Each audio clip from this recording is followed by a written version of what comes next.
Welcome to the Passion Behind the Art show. It's all about diving in with individuals to learn the story behind their passion. It's your host, Daryl Pinham. What's up? Guess what? It's another week, another amazing guest, and another opportunity for me to bring you value through someone else's story. But before we jump into this week's episode, I just want to let you know that our Patreon page is up and running, finally. And if you're not familiar with Patreon, it's basically a way to support a specific endeavor that you're interested in. And of course, the endeavor that we're talking about right now is Passion Behind the Art, the podcast. So I'd really appreciate it if you would support the podcast through our Patreon page. All you need to do is just go to passionbehindtheart.com and look for the Patreon tab, and it will take you directly to the page. This would mean the world to me and everything that I'm doing in regards to the podcast. A large percentage of what I do in regards to the podcast, as a matter of fact, all of it is free. And I would really appreciate you if you could just help support the podcast with as low as $2. Nothing too crazy, $2. And of course, there's various tiers you can support with more, and the more you support, the more incentives you get. So just go to passionbehindtheart.com and check out our Patreon page. This would help me out a lot. There will also be a link in the show notes. So without further ado, let's jump into this week's episode. Well, I am beyond excited to have Gia Graham on the Passion Behind the Art show, my fellow West Indian. This is a big deal right now. She's an amazing literate artist, and just I'm so excited about this. Gia, welcome. Thank you so much, Daryl. Thanks for having me. All right, so I caught wind of you through Good Type, my good buddy Brooke Robinson. So I was so excited to have you on. Let's get right into it. How did your creative journey start? Well, like most of us, I was always a creative child, always drawing, always doodling. In school, in secondary school, which you call high school here, I would skip classes to be in the art room working on a project. Got in trouble for that a few times. So when it came to choosing a school, well, my art teacher at the time is the one who told me about graphic design, because I figured I needed to get a quote unquote practical degree. All right.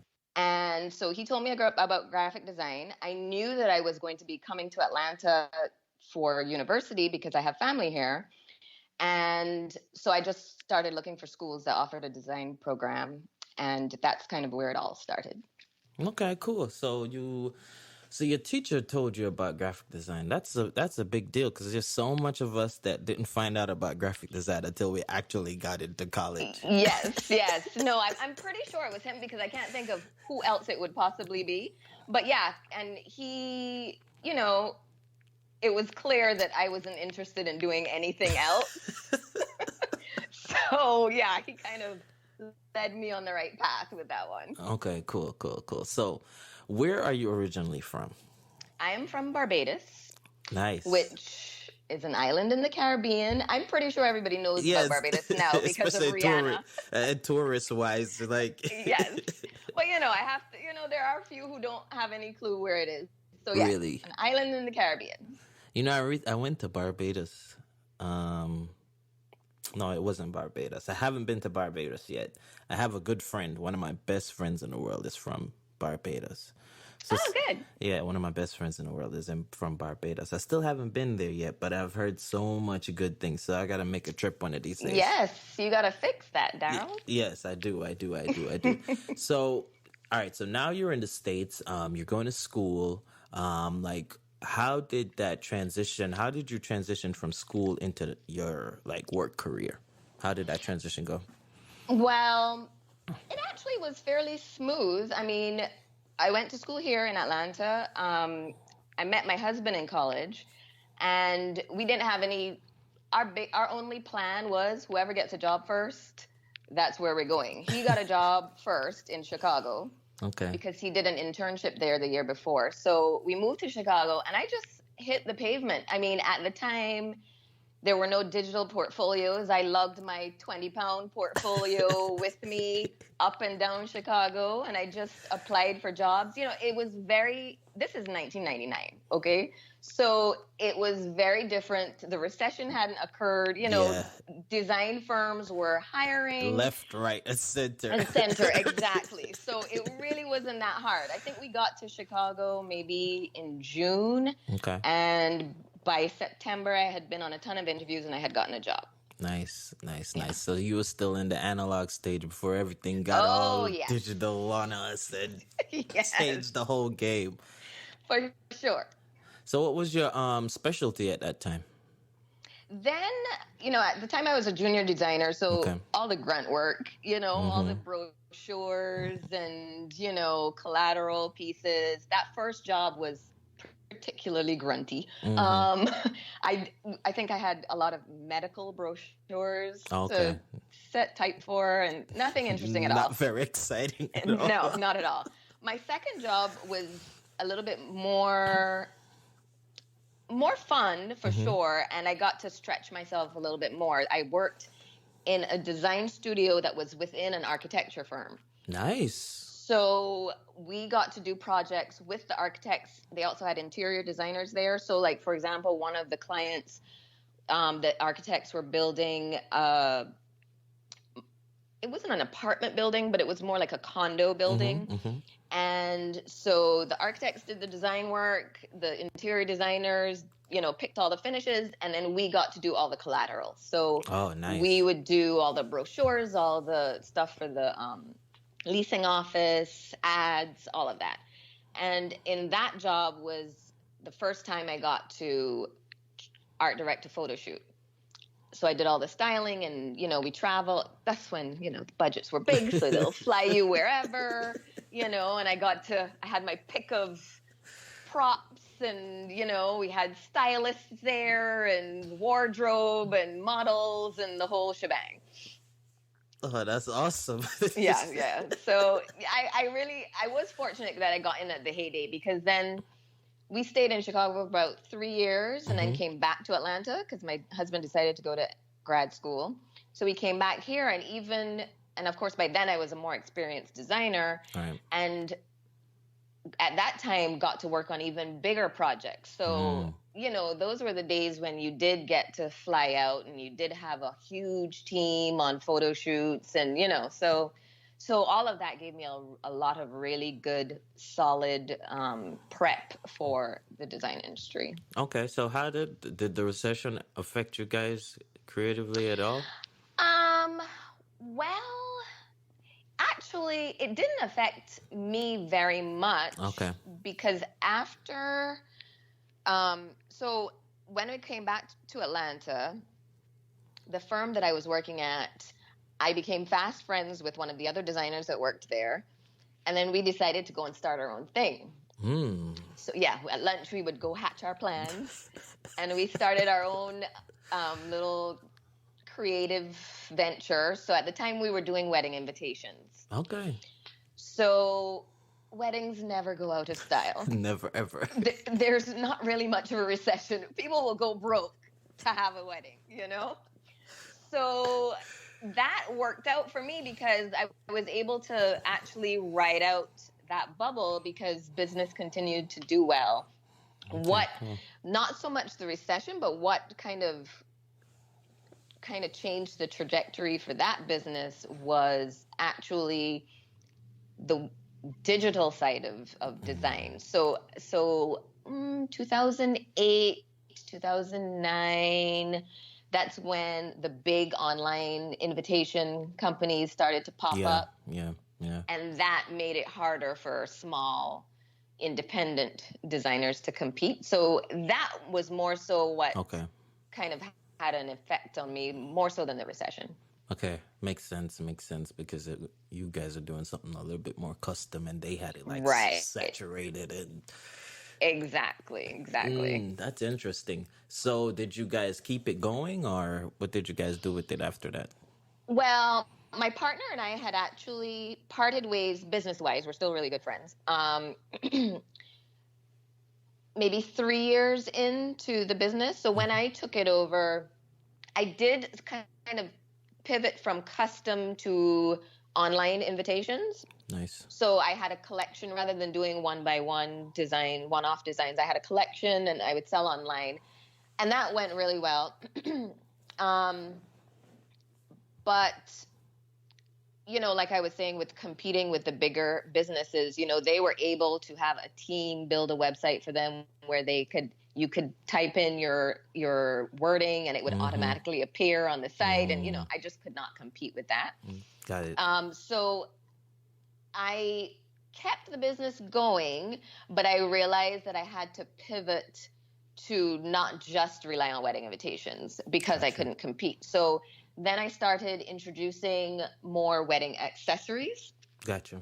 So like, party napkins and, things that were more one-off sales. And from there, I then kind of opened that up even more and started doing greeting cards and gift products. So eventually, I continued in business, but I left the wedding side of it behind and I segued into more of a wholesale model. So I was wholesaling greeting cards and other gift products to other businesses. Okay. So, all right. So let's go back a little. So you guys started this wedding creative venture. Like in the beginning, like how did you guys start getting wedding clients? Like what were some of the things that you guys did? Oh, we did all kinds of things. Now, let me I am more of an introvert. It's not that I can't talk to people. It just exhausts me. You know what I mean? Right. Gotcha. My business partner at the time, Angela, talks to everybody. So we would kind of work off each other. Gotcha. And we were really social. Like, she would drag me basically to all of these industry events. Oh. So we would go to all kinds of wedding industry events and meet all kinds of people. So we really did networking. And networking is a word that most introverts absolutely loathe. But that's what we did. We did a lot of networking. We met a lot of people in Atlanta. We even, because we were young and so full of confidence, we even put on our own wedding show. Oh, interesting. Yeah, because we had met so many people, we had a caterer who had a venue that we connected with, and we got the venue and we got all these vendors and we put on a show, and we were kind of at the center of that. So, word of mouth spread, and that's how we started to get, clients. And because we came from a design world, right, we made ourselves look really good. Gotcha. We put up a website that was really polished. We did photo shoots. One of our really good friends is an excellent photographer. So we made fake products, styled a photo shoot, and had that up. So everything looked really legit and polished before we had 1 cent in our business account. So that also helped. Okay, cool. So when you kind of part ways and you shifted to more wholesale type deal, like how were you getting these bigger businesses to join you on? I launched my wholesale business at the National Stationery Show in New York. Got it. So I went all in. I did a big trade show from the very beginning and got a few orders. And at that trade show, I met with a sales rep and got signed to an agency. When I came back home from the trade show, I got signed to an agency right away. And yeah, that kind of just took off from the very beginning. Okay, so they were doing like the connection work. Right, okay, exactly. You got to focus on the creative. Pretty much. I still reached out to a lot of stores and kind of did some groundwork on my own. But for the most part, it was a pretty big agency. They had about 30 reps in the agency around the country. So they would, go out and sell on my behalf. So at this point, have you picked up lettering heavy yet? Not at all, because who has time for that? So it's funny, and I think I had said this to somebody else, that sometimes when you're running a creative business, you don't really have all that much time to be creative. That's true. That's true. So it was a constant grind, especially with wholesale. Your buyers are looking for new product every season. You're designing a new collection every season. A lot of the times you're designing 6 months to a year in advance of that season. So you're constantly churning.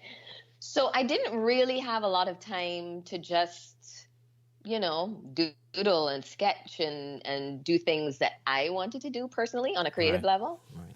So yeah, that didn't start until, so I left the wholesale business because my second son was born prematurely and I had to stay home with him. So I basically kind of quit everything cold turkey and I stayed home with him, which as a creative person is very difficult, to just kind of be sitting home like, all right, so what am I going to get into? All right, the baby's fed, he's asleep, I'm losing my mind. So my husband bought me the iPad Pro for Christmas one of those years. And then that's when I started just kind of doodling, and the timing was perfect because I think that must have been Christmas of 2017 that I got the iPad, maybe. And January of 2018 is when Lauren Holm started her homework challenges, challenges. And so homework was a way for me to have some direction with what to draw, what to letter. And it was really a way of me practicing. I had no idea what I was doing. I never read a book. I never took a class. I was just like, I'm just going to try this. And it was totally low pressure. I probably had 50 Instagram followers at the time.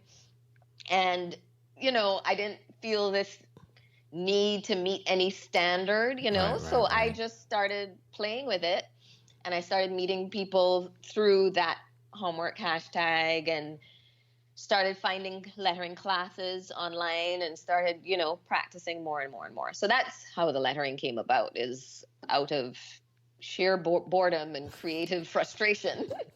So before your son was born, were you running the wholesale business full time? No other job? Yes. Okay. Yes, I was doing the wholesale business full time. I already had one kid. So yeah, it was nonstop. Okay, that's interesting. So from that point, you had your second child, you took a break from work, and then you kind of developed the lettering through then.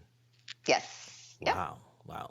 Well, now that I think about it, there's a couple other women that I've had on here that the lettering sparked through having a child and just being home. Yes. Because I want to say May De Leon is the same way for her. Yeah. I've chatted with we have our mom to mom talks sometimes. She gets it. Yeah.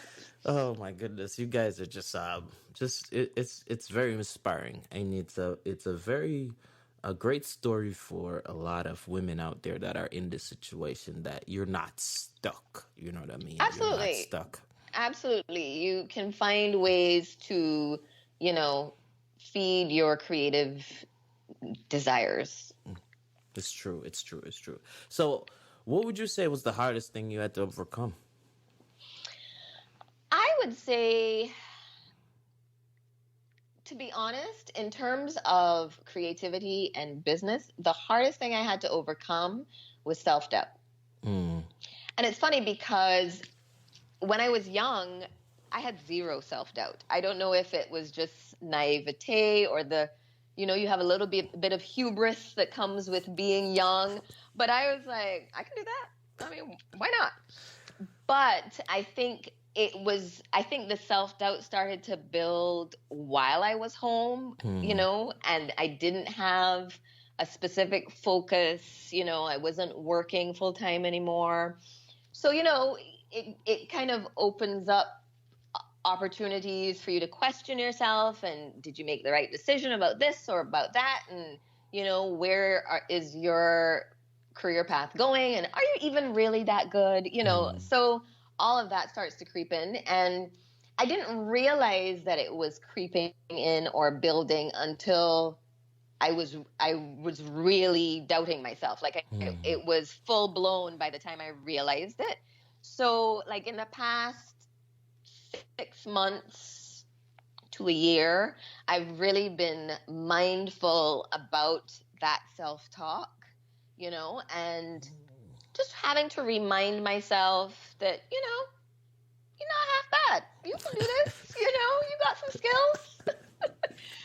Obviously, it's a constant learning experience, but yeah, I just have had to be more mindful about the way I speak to myself. It's funny how we creatives play these mind games with ourselves. Oh like my goodness. we stress ourselves out so much. We are our own worst enemy sometimes. It's ridiculous. And what has also helped me with that, which I think is super important, I feel like I heard this on Andy J. Pizza's Creative Pep Talk podcast, but I think he had said something on one of his episodes about having a kind of like a board of directors, sort of, so I kind of started doing that with two really close friends of mine, my previous business partner and the photographer we used to work with all the time. We've become really tight over the years, and we have started checking in with each other. We'll have a Skype call every month or every other month, and almost, it's not like patting each other on the back kind of thing, but we check in, we talk through any things that are on our mind, anything that we're struggling with creatively or in life, and give each other honest feedback. And that, along with my own kind of mental shift that I've been trying to do, having that support and that feedback, and having somebody put a mirror up to you to show you what you've accomplished, what you're good at, what you've achieved, has also been helpful. And I think that for us as creatives, a lot of the times we get kind of sucked into a vacuum of our own creative mind. That's true. And when it's going well, it's wonderful. But when we start to spiral, we can go deep. So it's helpful to have people who know you well, know your history, know your story, and who are supportive of you to help pull you out of that sometimes. Yeah, I totally agree. I made that intentional shift in 2015 to kind of surround myself with people that understand what you're going through, creatives. Absolutely. And it really changes everything. It does. It really, really does. So I would encourage other creatives to try to do that for sure. Yeah. All right. So I know you mentioned the two friends. Who else is in your supportive circle? My husband is a huge support. We are very yin and yang. He is, math brain, logical, So when I'm over here like, freaking out about something, he is really good at helping to ground me. Nice. So yeah, he's a massive support to me for sure. That's good. That is so awesome. It's good when your spouse is there for you. It's a very important deal, because this creative journey can be so lonely at times. Oh yes, and so volatile. It's like there are no guarantees. Things could be real high and things could be real low. So having somebody who gets it and doesn't put additional pressure is a huge plus. So what would you say was a thing that kind of, I guess, gave you like a boost when it comes to popularity in regards to the lettering arena? I would probably all of the Instagram challenges, all the various hashtags. There's good type, there's homework, that's where I started to meet more people and connect with more people. Okay, cool. And the more people I connected with, if they like your work, they share your work, and it just kind of, builds from there. So, but I think that being kind of part of a niche with the lettering online was definitely a big help. And I've seen kind of opportunities come through that. That's nice. That's cool. That's cool. That's cool. So let's get to some fun questions. What is that thing that you can't live without that's not your phone? Carbohydrates. But no, seriously. I don't have a physical thing that I can't live without, but I would say, and it probably sounds cliche, but it's true, I can't live without creativity. I've found that when I step away from it for too long, interesting, I get kind of cranky, I get antsy. And when I allow myself the space to do something creative every day, I've realized that it grounds me, it calms me, it puts me in a really good headspace. So I would say the thing that I can't live without is creativity in whatever form I choose to pursue it. Nice. I like that. Book recommendations. What are some of your top books? Well, let me just clarify by saying that I haven't read a book with my eyeballs in 7 years. My oldest son is 7 years old because that's a luxury. So I do listen to a ton of audiobooks, tons of audiobooks. The one that stuck with me, I would say the longest, is The Alchemist. Okay. I've heard so much. I gotta take it on. I've heard so much about it. Definitely should read it. It's really more of a parable. Mm-hmm. But yeah, that one stuck with me the most. Nice. I gotta check it out. I've heard so many people talk about The Alchemist. It's a good one. All right, so what's the first hour of Gia's day like? Well, I have children, so I get up at the crack of dawn. It's funny, I'm a morning person who doesn't like to get up early. Ding, we have a first. I'm most productive in the morning, but getting out of the bed is a struggle. It's rough. So my alarm goes off at 5:30. So the first few minutes of that is willing myself to get out of bed. Sound like my wife. Once I'm up, though, I usually will work out. Nice. And then take a few minutes after my workout and just kind of stretch and kind of enjoy the silence, almost kind of a mini meditation, because this is the only time of day that my house is silent. And then I take a shower and get dressed, and by 6:30, it's time to get my kids up, and there goes calm. Then we're into the day solidly. So go. Exactly. That's cool though. I like that. That's pretty awesome because I understand that getting up early is like the only time.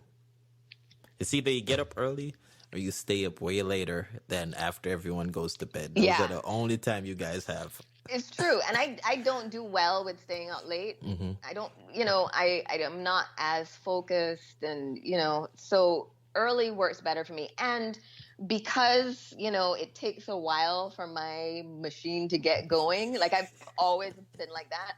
My college roommates, we would joke about the fact that we would walk around and just grunt at each other before 9 a.m. So it takes me a while to get going. So for me, it's better for me to get up early so that I could have that time to myself and kind of ease into the day.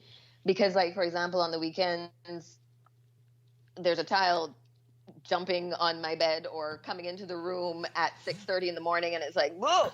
And so to kind of be thrown into the day like that is a little jarring for me.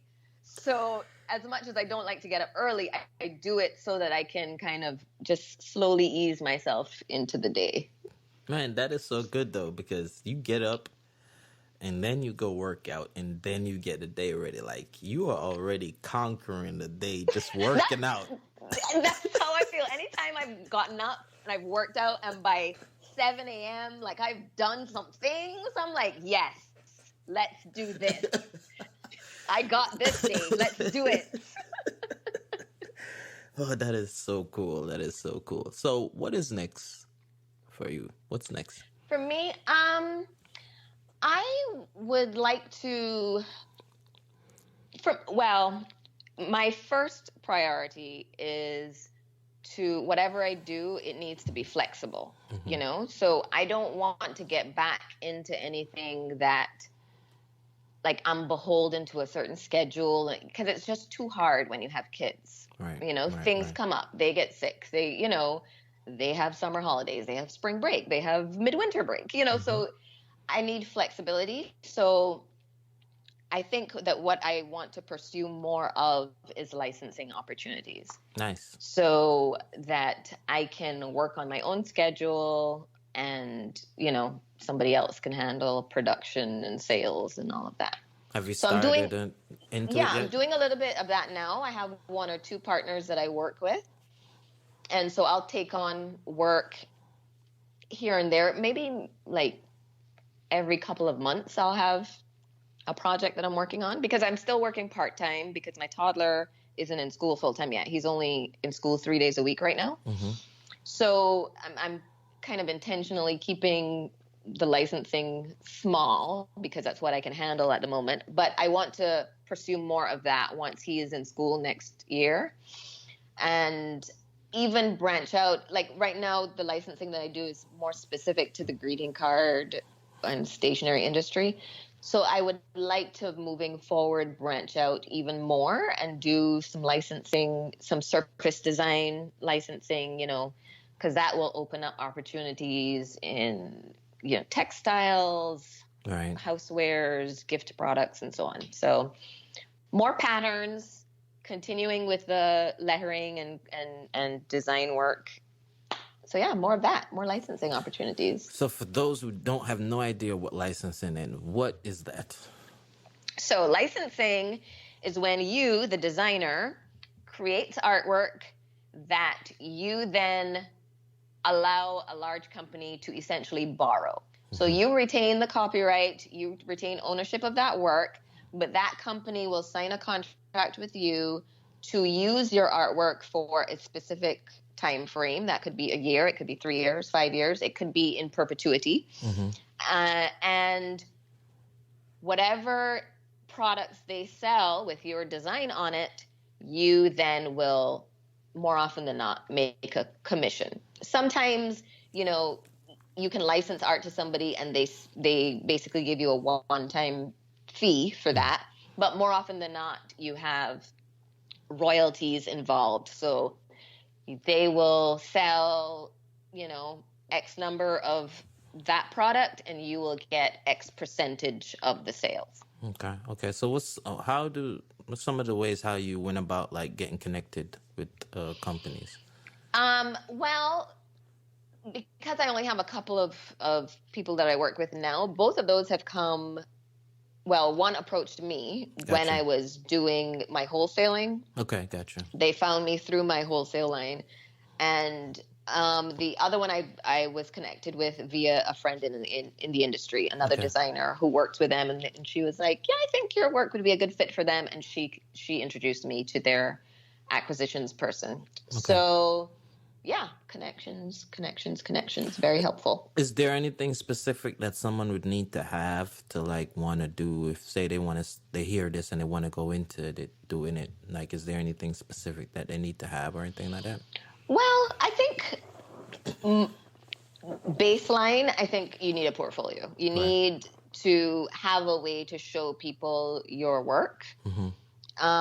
And it doesn't necessarily have to be work that has been licensed before or sold before. You could just kind of mock something up that doesn't exist, kind of create, a product that kind of is in line with whatever kind of licensing that you want to do. So if you want to do licensing for greeting cards, you can kind of create a mock collection. Nice. And once people, because that's basically what people need to see.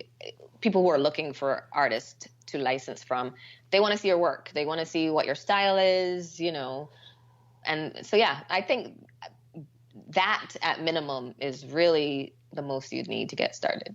Okay. Totally get it. That sounds good. Well, I'm so glad you did this. I'm so glad to have you on. Thank you. I'm so like, glad that you invited me. Thank you for that. Yes, for sure. So where can people go to find you, learn more about you? On Instagram, my handle is I am Gia Graham. IAMGIAGRAHAM. And my website is giagraham.com. So those are the two places that I am most found online. Well, Gia, I am beyond excited to have you on here. This was just so much fun. It was glad to know you, and it's crazy. We're like right around the corner from each other. I It's know. crazy. We'll have to have a coffee or something one of these days. Oh, for sure. But for now, I'm gonna let you go, Gia. Thank you so much. Thank you, Daryl. Have a great day. Thank you for listening to this week's episode. I hope it's been super valuable to you, and you're now ready to take your audience building, your community growing to the next level to help you and help me build our empire, for lack of a better word, or just to build our thing. Remember to stop by iTunes, Passion Behind the Art, and leave a review and subscribe. It's very important to me. It helps the podcast grow, and it makes me feel good to kind of hear from you guys, to know what you like about this podcast, what it's done for you. So jump on iTunes and subscribe and leave a review. Passion Behind the Art. Be blessed.